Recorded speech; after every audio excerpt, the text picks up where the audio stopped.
ቅዱስ አሐዱ አምላክ አሜን። በአገዛዝና በቅድምና ትክክል የሆነ ከመታሰቡ አስቀድሞ ሁሉን መርምሮ የሚያውቅ ክረምትን በየዓመቱ የሚያመጣ ሰማይን በደመና የሚጋርድ ምድርንም በልምላሜ የሚሸፍናት የባህርን ውሃ በፍኝ የሚለካ ምድርን በስንዝሩ የሚመትናት ከኛ ዘንድ ለእርሱ ምስጋና የሚገባው ለኛም ሕይወትን የሚሰጠን አንድ አምላክ በሚሆን በአብ በወልድ በመንፈስ ቅዱስ ስም አምነን በሐምሌ 19 ቀን የሚነበብ የሚጸለይ የሰማያውያን አለቃ የሚሆን የቅዱስ ገብርኤል ድርሳን ይህ ነው። የአምላኩ በረከት ምልጃውም ቸርነቱም በአገራችን በኢትዮጵያ በሕዝበ ክርስቲያኑ ሁሉ ላይ ለዘላለሙ አድሮ ይኑር አሜን። ለእስክንድሮስ የተባለ መኮንን በውስጡ ሰም፣ ጨው፣ ባሩድ፣ ሙጫ፣ የደሮ ማር፣ እርሳስ፣ ብረት፣ ቅርንጫፍ፣ ቁልቋል ጨምራችሁ ታላቅ የብረት ጋንን ማምጡልኝ ብሎ ጭፍሮቹን አዘዛቸው። ጭፍሮቹም እንዳዘዛቸው ካደረጉ በኋላ ያዘዝህን ሁሉ ፈጽመን እሳቱ ነዶ ፈልቷል። ድምፁ እንደ ነጎድጓድ ይጮሃል። ወላፈኑም እንደ ፀሐይ ነጸብራቅ በሩቁ ይጋረፋል። የፍላቱም ኃይል በ14 ክንድ ያህል ከፍታ ወደ ላይ ይዘላል። እንግዲህስ በውስጡ የሚጣሉትን እዘዝ አሉት። በዚህም ጊዜ ሕፃን ቂርቆስና እናቱ ኢየሉጣ በክርስቶስ ስም ስለሚያምኑ አስረዋቸው ነበርና ከፍላቱ ሊጨምሯቸው ከእስር ቤትም አወጧቸው። በዚያን ፍላቱ ወደ ላይ በሚዘል ብረት ጋን ውስጥም ለመጨመር ሲወስዷቸው የእነዚህን ቅዱሳን አሟሟት ያዩ ዘንድ በብዙ ሺህ የሚቆጠሩ ሰዎች እንዲሰበሰቡ አዘዘ። በዚህ ጊዜ ቅድስት ኢየሉጣ የፍላቱን ጩኸት በሰማችና ባየች ጊዜ ተሸበረች። ተዘጋጅቶላት ከነበረው ክብርም ልታፈገፍግ ሞከረች። ልጇ ቅዱስ ቂርቆስ ግን እናት ሆይ ከዚህ የብረት ጋን ግርማ የተነሳ አትፍሪ፣ ድንጋጤ የማይደርብሽ አናንያንና አዛርያን ሚሳኤልንም እግዚአብሔር ከእቶነ እሳት እንዳወጣቸው ሁሉ እኛንም ከዚህ ከብረት ጋን ሊያወጣን ችሎታ ያለው መሆኑን አትጠራጠሪ አላት። እናት ሆይ ከዚህ ከሚያልፈው ዓለም ጭንቅና መከራ ለመዳን ስትይ በማያልፈው በዘላለም እሳት ለመቀጣት ትመርጫለሽን? ይህስ አይሆንም፣ ይቅርብሽ። በአሁኑ ጊዜ እግዚአብሔር በመካከላችን አለና ይረዳናል። እናት ሆይ ሶስናን ከእደረበናት መምህራን አይሁድ ዳንኤልንም ከአናብስት ያዳነ እርሱ እኛንም ከዚህ የጋን ፍላት ያወጣናል። ይልቁንም እግዚአብሔር በዚህ የብረት ጋን ውስጥ ግዳጃችንን ልንፈጽም ፈቅዶ ከሆነ ኢዮብ ንብረቱንና ገንዘቡን ልጆቹንና ሚስቱን በመጨረሻም የተፈጥሮ አካሉን ባሳጣው ጊዜ እግዚአብሔርን አመሰግነዋለሁ።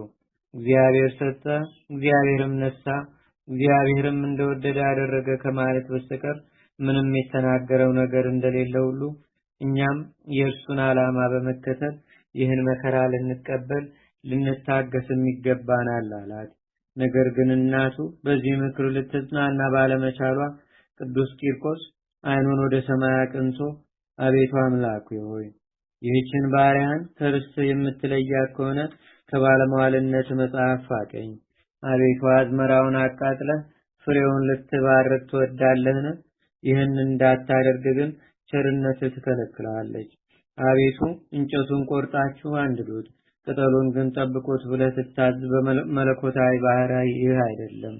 ነገር ግን እንጨቱንም ቅጠሉንም በአንድ ጠብቁት ብለህ ታዛለህ እንጂ። እንግዲህ በዚህ ምክንያት ይህን ያየ ሁሉ ማዳን የሚችል አምላክ ቢኖራቸውስ ኑሮ ከዚህ ከእሳት ባልሸሹም ነበር ብሎ አይጠራጠር። አቤቱ ዲያብሎስም ከባለስልጣኑ ይልቅ እኔ በረታው ቅዱሳኖቹንም ድል ነሳኋቸው ብሎ እንዳይመካ ከመንጋውም አንድ በግ ቀማሁ ብሎ በማለት እንዳይደነፋም ለእናቴ ጽኑ የሆነ ኃይለ መንፈስ ቅዱስን ስጣት ብሎ በጸለየ ጊዜ ዲያብሎስ ከኢየሉጣ አጠገብ ብን ብሎ ጠፋ። ከዚህ በኋላ ቅድስት እናቱ በሰማያዊ መንግስት አባት የሆንከኝ ልጄ ሆይ ጌታ ኃይልን ሰጥቶኛልና የሚጠብቀንን ገድላችንን ፈጽመን ድል እንድናደርግ እነሆ በብረት ጋን ውስጥ የሚነደውን እሳት በማይበት ጊዜ በለምለም በምንጭ ላይም እንደሚወርድ ጠል ሆኖ አይቼዋለሁና አለችው። እኒህም ቅዱሳን ይህን በሚነጋገሩበት ጊዜ በውስጡ አንገትን የሚቆለምም፣ ልብን የሚያቀልጥ፣ ሆድን የሚሰነጥቅ፣ ስርን የሚበጣጥስ መሳሪያ ካለበት የብረት ጋን ውስጥ ጨመሯቸው። ከዚህ በኋላ የመላእክት አለቃ ቅዱስ ገብርኤል ከሰማይ ወረደና የብረቱን ጋን እሳት አጠፋው። ከቅዱሳኑም አንዳቸውን ሳያቃጥላቸው የብረቱ ጋን ማቃጠሉና መፍላቱን ጸጥ አለ። ወንድሞቻችን ሆይ እንግዲህ በጭንቃቸው ጊዜ ገድላቸውን እስኪፈጽሙ ድረስ ይህ መልአክ ከሰማዕታትና ከጻድቃን ጎን እንደማይለይ ይወቁ። ለኃጥአንም ኃጢአታቸውን ይቅር ይላቸው ዘንድ ወደ እግዚአብሔርም ይጸልይላቸዋል። እኛም የዚህን የሊቀ መላእክት ቅዱስ ገብርኤል በዓሉን በየወሩ እያከበርን አማላጅና ወዳጅ እናድርገው። በዚህም በሚመጣውም ዓለም ሊረዳን ይችላልና።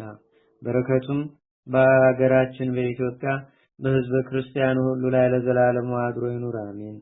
ዳግመኛም ለእስክንድሮስ ሐሳቡ ሳይሳካለት ስለቀረ 14 የሾሉና የጋሉ የብረት ችንካሮች አምጥተው 7ቱን በእናቱ በኢየሉጣ አካል 7ቱንም በራሱ በቂርቆስ አካል ማለት 2ቱን በጆሮዎቹ 2ቱንም በዓይኖቹ 2ቱን በአፍንጫዎቹ አንዱንም በልቡ ይሸነክሯቸው ዘንድ ጭፍሮቹን አዘዘም።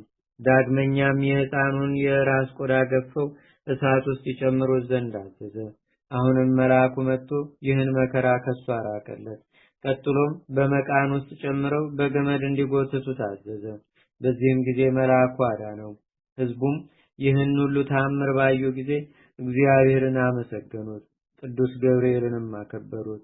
የመልአኩ የቅዱስ ገብርኤል ልመናውና ረድኤቱ በረከቱም በአገራችን በኢትዮጵያ በሕዝበ ክርስቲያኑ ሁሉ ላይ ለዘላለሙ አድሮ ይኑር፣ አሜን። ልመናውና አማላጅነቱ በአገራችን በኢትዮጵያ ለዘላለሙ ይደረግልንና የመላእክት አለቃ ቅዱስ ገብርኤል ያደረገው ተአምር ነው። ሰዎች በቤተ ክርስቲያን ለመስራት ምሰሶዎችን፣ አዕማዶችን ለማቆም በጀመሩ ጊዜ የበጎ ሥራ ጠላት ሰይጣን የ100 ዓመት ዕድሜ ያለው በሽማግሌ መነኩሴ ተመስሎ መጣና ወደ ሰራተኞቹና አናጺዎች ቀርቦ የዚህ የቤተ ክርስቲያን ሥራ ኃላፊ ማን ነው ብሎ ቢጠይቃቸው አውር ነው አሉት። እሱም ተነስቶ ወደ አውር ሲሄድ በመንገድ አገኘውና አብረው በሚሄዱበት ወቅት ሽማግሌነቱንና ደካማነቱን ለማረጋገጥ ሰይጣኑ አውቆ ተደናቅፎ በመሬት ላይ ወደቀ። ከዚያም የግድ ተነስቶ ወደ አውር ቀረባልና ልጄ ሆይ እርጅናዬን የወጣትነትንም ዘመኔንም ማለፉን ትመለከታለህ። ዓይኖቼም ፈዘዋል፣ ጉልበቴም ደክሟል። ነገር ግን በችሎታዬ መጠን ከነዚህ የቤተ ክርስቲያኑ ሰራተኞች ጋር እየሰራሁ ራሴን በራሴ እንድረዳ ቅጠረኝ አለው። አውርም ስለ ሁኔታው በጣም አዘነና አንተስ አርፈህ ተቀመጥ፣ የምትሻውን ሁሉ እያቀረብኩ እረዳሃለሁ አለው። የሽማግሌ መነኩሴ የተመሰለው ሰይጣን ግን ልጄ አውር ሆይ በከንቱ ስራ ፈቶኝ መቀመጥ አይገባኝም፣ እግዚአብሔር እንዳይፈርድብኝ እየሰራሁ እበላለሁ እንጂ። እነሆ አሁን አንተ መድከሜንና ማርጀቴን ብትመለከትም ለእግዚአብሔር ከመገዛትና ደክሜ እየሰራሁ ከማገኘው ንዋይ ለድሆችና ለጦም አዳሪዎች እየመጸወት በተረፈኝም ራሴን ከመርዳት መቆጠብ የለብኝም። መነኩሴ በድሎትና በምቾትም ሊኖር አይገባውምና አለው። ይህንም በማር የተሸፈነ ውስጡ ግን ኮሶ የሆነ ያነጋገሩን ቀልጣፋነት የሰሙ ሁሉ በጣም አደነቁ። አውርም ሰይጣኑ መነኩሴ በዚሁ ሐሳቡ መጽናቱን ከተረዳ በኋላ ለቤተ ክርስቲያኑ ሥራ ውሃ እየቀዳ በውሃ ማጠራቀሚያ ገንዳ ላይ እንዲያጠራቅም ደለደለው። ሰይጣኑም በማድጋ ውሃ ቀርቶ ተሸክሞ በሚሄድበት ጊዜ ከቤተ ክርስቲያኑ በር አጠገብ ሲደርስ እንስራውን ከመሬት ላይ በመጣል ይሰብርና ውሃውን ያፈሰው ጀመር። ዓላማውም በባህሩ ላይ ማድጋውን የሰበርኩት እንደሆነ ወደ ላህዮች ባዷቸውን የሚሄዱ ሊሆን ነው። ነገር ግን ምንጩ ከገዳሙ የራቀ ከመሆኑ በላይ ውሃው ትንሽ ነው። ስለሆነም እነዚህን እንስሶች ውሃ በማሸከም የተነሳ ኃይላቸውን አደክማለሁ፣ ወዲያና ወዲህም እንዲራወጡ አደርጋቸዋለሁ። የውሃውን ምንጭ ይደርቃል። ስለዚህ የቤተ ክርስቲያኑ ሥራ እንዲቋረጥ አደርጋለሁ። እንግዲህ ውሃ ካልተገኘ በምን ይሰራል የሚል አስተሳሰብ ነበር። እንዳሰበውም አደረገ። ነገር ግን ግንበኞቹና ወዛደሮቹ በብዙ ስላንጎራጎሩበት ውሃ ከመቅዳት ለግንበኞች ድንጋይ አቀባይነት አዛወሩት። እርሱ ግን ተንኮሉን በመቀጠል ድንጋዩን በሚያቀብልበት ጊዜ በሰራተኞቹ ራስ ላይ ድንጋይ ይጥልባቸው ጀመር። ይልቁንም ሁለት ጎበዛዝት ሊያንቀሳቅሱት የማይችሉትን ታላቅ ድንጋይ አንስቶ ከሰራተኞቹ በአንዱ ራስ ላይ ጣለውና ገደለው። ቀጥሎም ያ ድንጋይ ሰውየውን ከገደለ በኋላ እየተገለባበጠ ወርዶ ሁለት ሌሎች ሰዎችን ገደለ። ያም ተንኮለኛ በሽማግሌ የተመሰለ ሰይጣን የሰውየውን መሞት በተረዳ ጊዜ በዚህ ቦታ በመቀማት ነፍስ በመግደል ብዙ የግፍ ስራ ይፈጸማል። በእውነቱ ይህ ከሚሆን የቤተክርስቲያኑን ስራ ብታቆሙ በተሻለም ነበር። ከቶ የእግዚአብሔር ፍጥረት ከሚጠፋ የቤተክርስቲያኑ ስራ ቢቋረጥ አይሻልምን? በማለት በታላቅ ቃል አሰምቶ ተናገረ። እንዲህም እያለ ሲጮህ የንጉሱ እንደራሴ ሹም ብዙ ሰራዊት አስከትሎ መጣ። ሽማግሌው ሰይጣንም ወደ ሹሙ ሄዶ እጅ በመንሳት ጌታዬ ከንጉሱ በታች ገዢ አንተ ነህና በዚህ አካባቢ የተጻፈውንም የተፈጸመውንም ልዩ ልዩ በደልና የነፍስ ግድያ ወንጀል ትመረምር ዘንድ እለምንሃለሁ። ስለሆነም ግንበኞቹን አናጢዎች በአንድ ደካማ ሰው ላይ በአድማ ተነስተው በታላቅ ድንጋይ ወግረው ገድለውት ሬሳው ከዚህ ወድቋል በማለት አቤቱታ አቀረበ። አሁንም እግዚአብሔር በምድር ላይ መሪዎችን፣ አስተዳዳሪዎችን የሰየመው ቀማኞችንና ነፍሰ ገዳዮችን ለማጥፋት ሲሆን በአንጻሩም የድሆችንና የሰላማውያን ሰዎችን መብት ለማስከበር ስለሆነ ከእንግዲህ እነዚህ ሰዎች ይህን ቤተክርስቲያን እንዲሰሩ የምትፈቅድላቸው ከሆነ እንጃ ብዙ ሰዎች ያልቃሉ ብዬ ገምታለሁ አለው። በዚህም ጊዜ ሹሙ በሰይጣን መሪነት የሞተውን ሰው ሬሳ ለማየት በሄደ ጊዜ አውርን በቁጥጥር ስር አውሎ ወደ ንጉሱ ዘንድ እንዲወስዱ ታዘዘ። ነገር ግን የደብሩ ማህበር አባላት አውር ከነሱ ጋር ጥቂት ይሰነብት ዘንድ ሹሙን አጥብቀው ለመኑት። አውርም ከዚህ ከክፉ መከራ ያድነው ዘንድ ወደ እግዚአብሔር ይጸልይ ጀመር።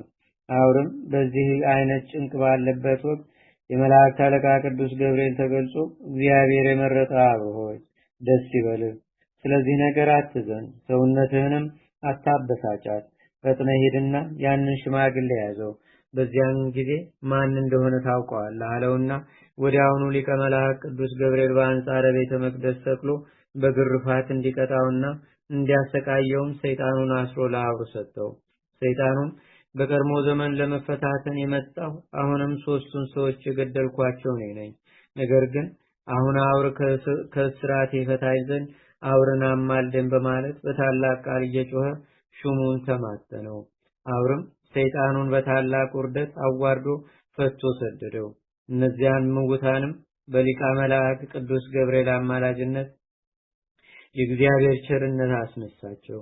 ያም ሹም የቅዱስ ገብርኤል ቤተክርስቲያን ስራ እስኪፈጸም ድረስ በኔቅሎን ገዳም እንዲቀመጥ ለአውር ፈቀደለት። በዚህ ወር በ26ኛው ቀንም የልዩ ልዩ ጌጥ ሽልማት አደረገለት። እሱም ፈጽሞ ተደሰተ፣ እግዚአብሔርንም አመሰገነው። በዚህችም ሌሊት ተኝቶ ሳለ በመኝታው ላይ ታላቅ ብርሃን በራ። ወዲያውም የመላእክት አለቃ ቅዱስ ገብርኤል በፍጹም ፈገግታ ተገለጸለትና እግዚአብሔር የመረጠ አውር ሆይ ሰላም ላንተ ይሁን። በድካሜ የተገኘው መልካም ስራ ደስ አሰኝቶኛል። ስለዚህም የሰው ልጅ ያልተጠበበበትን የክብር ቤት በሰማይ ያዘጋጅልህ ዘንድ እግዚአብሔርን ለምኜዋለሁ። ይህም ለአንተ መልካም የምስራች ይሆንልህ። ዳግመኛም ስማ ልንገርህ፣ ይህ የገዳም ቦታ በጣም መልካም ነው። ወደ እርሱ የሚመጡ ሁሉ የፈለጉትን ያገኛሉ። ድሃም ቢሆን ባለጸጋ ማንኛውንም በዚህ ቢሆን አፍሮ አይመለስም። ይህ እንዲሆን ፈቃድ ሆኗልና። ዳግመኛም ላስረዳ፣ ፍቅር ካለችበት ቦታ ሁሉ የእግዚአብሔር በረከት አትርቅም። ስለዚህ ማንኛውም በከፍተኛ ደዌ የተያዘ በፍቅር ወደዚህ ቦታ ቢመጣ በጌታዬ በኢየሱስ ክርስቶስ ኃይል ፈውስ ሳያገኝ እንደማይመለስ አረጋግጥልሃለሁ አለው። የመልአኩ የቅዱስ ገብርኤል አማላጅነቱ አገልጋዩም ረድኤቱም አገራችንን ኢትዮጵያን ሕዝበ ክርስቲያኑን ሁሉ ለዘላለሙ ይጠብቀን፣ አሜን። ቤተ መቅደስን ለመስራት የጀመረውን የረዳ ገብርኤል ሆይ የሚፈታተነንን ሰይጣን በእግር ብረት ያስር፣ በስጋ በነፍስም ተራዳን። ፈጥነ ጠላቶቻችን ድንጋይ ሲወረውሩብን እያየ በሴረኛ ዓይናቸው እስኪያነጻጽሩ አትዘግየን አደራህን።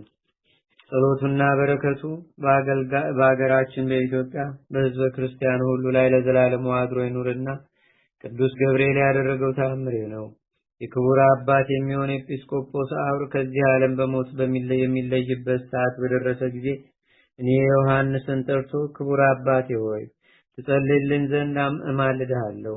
አባቶቼ የተጓዙትን የሞት ጎዳና መጓዝ ዘንድ የዕረፍት ጊዜ ደርሷልና አለኝ።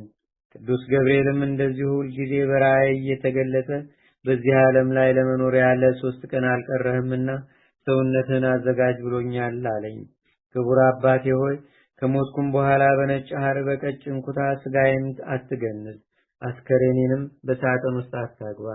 ከዚህች ቤተ ክርስቲያን በስተቀኝ በኩል ባለው ቦታ እንዲሁ ቅበረኝ እንጂ እኔ በደለኛ ሰው ነኝና አለኝ። ከዚህ በኋላ በሐምሌ 9 ቀን በማለዳ እኔ ዮሐንስን አስጠርቶ አባቴ ሆይ በጸሎትህ አስበኝ፣ ከዚህ ዓለም ነፍሴ ከስጋ የምትለይበት ሰዓት ተቃርቧልና። ዳግመኛም በጎ ምግባርን መንጎችን የመጠበቅ ችሎታ ሳይኖረኝ ወይም የማይገባኝ ሲሆን ነባቢያኑን የእግዚአብሔርን በጎች ጠብቃቸው ዘንድ ኤጲስቆጶስነት ስለተሾምኩና ስለሰራሁት ኃጢአቴ በፍርሃት ላይ ይገኛለሁ። ስለሆነም አስበኝ እንጂ አትርሳኝ አለኝ። ይህንንም ተናግሮ ነፍሱ ከስጋው ተለየች። እኛም በታላቅ ሐዘንና ለቅሶ ስጋውን ገንዘን አስቀድሞ ራሱ ባመለከተን ቦታ በቤተ ክርስቲያኗ መካከል ቀበር ነው። እኔ ደካማ የምሆን ዮሐንስም ክቡር ኤጲስቆጶስ አብር በሕይወቱ ሳለ እንደነገረኝ የትሩፋቱን ዜና በትጋት አዘጋጅቼና ጽፌ አኖር። በዚህም መታሰቢያው እንዲሆን አደረግን። ወንድሞቼ ሆይ እግዚአብሔር ኃጢአታችንን ይቅር እንዲለን ስለኛ ይለምንልን ዘንድ ለነዳያንና ለችግረኞችም በመራራትና ምጽዋት በማድረግ የቅዱስ ገብርኤልን በዓል ማክበር ይገባናል። ዛሬም እግዚአብሔር ኃጢአታችንን ይቅር ይለን ዘንድ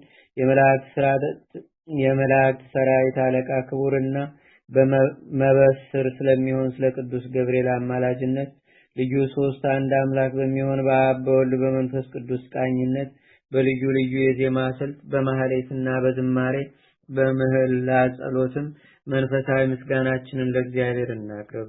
በደላችሁን ያጥፋላችሁ፣ ሰውነታችሁንም ከኃጢአት ርኩሰት ያንጻላችሁ። የቅሚያን ወይም የወንብድናን ሐሳብ ከህሊናችሁ ይፋቅላችሁ። በዚህ ዓለም ዘመናቸው ከመፈጸሙ በፊት በበጎ ስራቸው ከሰይጣን ተንኮል ያመለጡትን እድል ያድላችሁ። ያዝመራችሁን ፍሬ ያብዛላችሁ። ከማያልቀው የቸርነቱ የጌትነቱን ብልጽግና ያሳትፋችሁ። ለሽማግሎቻችሁ ብርታትን፣ ለልጆቻችሁ መልካም አስተዳደግንና ጤንነትን ይስጣቸው። እናንተንም ከጥፋትና ከጉስቁልና ያድናችሁ። የተንኮለኛ ዲያብሎስ የብረት መቃጥን ወጥመድ ከእናንተ ይራቅ። የምንጮቻችሁን ውሃም ያብዛላችሁ። በወንዞቻችሁ ወራጅ ውሃዎች በመጠናቸው ይፍሰሱላችሁ። በሀገራችሁ ሁልጊዜ ፍጹም ተድላ ደስታ ይሆንላችሁ። መከራን ከላያችሁ ላይ ያርቅላችሁ። ሕዝቡን በእውነትና በትክክል ያስተዳድር ዘንድ የመሪያችሁንም ስልጣን ከፍ ከፍ ያድርግላችሁ። ከመካከላችሁ የሰይጣንን ኃይል ቀጥቅጦ ያጥፋላችሁ። የመድኃኒታችንን መወለድ ያበሰረ በዚህ በመልአክ በቅዱስ ገብርኤል አማላጅነት የርስተ መንግስተ ሰማይ ዕድል ፈንታችሁን ከቅዱሳን ሰማዕታት ማህበር ጋር ያድርግላችሁ። እናንተ አባቴ ወዳጆች ዓለም ሳይፈጠር በፊቴ ወደ ተዘጋጀላችሁ መንግስተ ሰማያት ትገቡ ዘንድ ወደ እኔ የሚል የደስታ ቃልን ያሰማችሁ። የመላእክት እህት በዕብራይስጥ ቋንቋ ማርያም የምትባል ቅድስትና ንጽሕት በምትሆን አምላክን በወለደች የሁላችንም እመቤት በድንግል ማርያም አማላጅነት ሰማያዊ በሰማያዊ ንጉሥ አዳራሽም ያግባችሁ ለዘላለሙ አሜን። የመልአኩ የቅዱስ ገብርኤል ረድኤትና በረከቱ በአገራችን በኢትዮጵያ በሕዝበ ክርስቲያኑ ሁሉ ላይ ለዘላለሙ አድሮ ይኑር አሜን። አቤቱ ጌታችንና አምላካችን መድኃኒታችን ኢየሱስ ክርስቶስ ሆይ ከብልጽግናቸው ብዛት የተነሳ ብዙ መባ ካገቡት ይልቅ የድሃይቱን አነስተኛ መባ እንደተቀበልክ ለሁል ጊዜ የሚያገለግሉህን አእላፍ መላእክትን እያሳሰብን በችግራችን ጊዜ የምናቀርብልህን ምስጋና ተቀበል። ቅዱሳን ነቢያት፣ የወንጌል ሰባኪያን ሐዋርያት፣ ሰማዕታትና ጻድቃን፣ ትጉሃን መላእክትና ፍጹማን ደናግል እንዲሁም ደጋጎች መነኮሳት ሆይ ልጅ አዋቂ ሳይለይ የምንሰበስብባትን ይህችን የጉባኤ ቦታ ይባርኩ።